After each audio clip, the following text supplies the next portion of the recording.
UFC President Dana White announced Tuesday that UFC featherweight champion Conor McGregor has been pulled from his UFC 200 main event fight against Nate Diaz on July 9th. White revealed the decision was made by the promotion after McGregor informed UFC officials that he would not participate in any promotional activities, including a commercial shoot and press conferences. The UFC is currently working on a new main event for the card. Dana says nobody is exempt from promoting their fights. We had to pull Conor from the fights. Conor did not want to come to Las Vegas and film the commercial or be a part of any of the marketing that we have.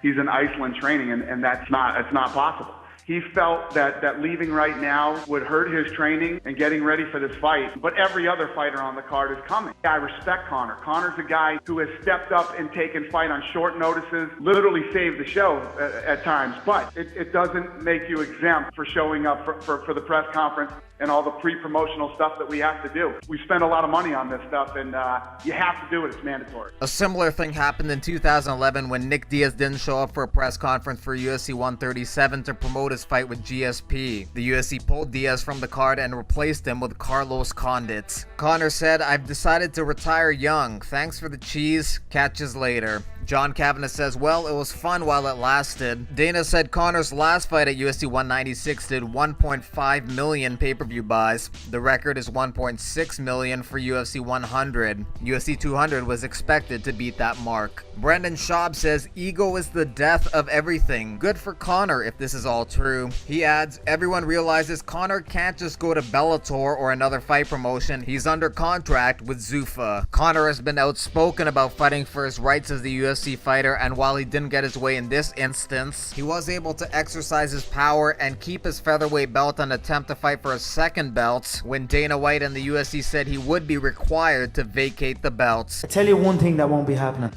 If I go up to that lightweight division, there's no way in hell that I'm vacating my belt. That's not happening. There'll be a belt on one shoulder and a belt on the other shoulder. I understand why previously they would have fighters do that, because many fighters don't fight as frequently as I do. Tell me how many fights I've had in the past year. You know what I mean? I'm busy. I stay active. I'm fresh.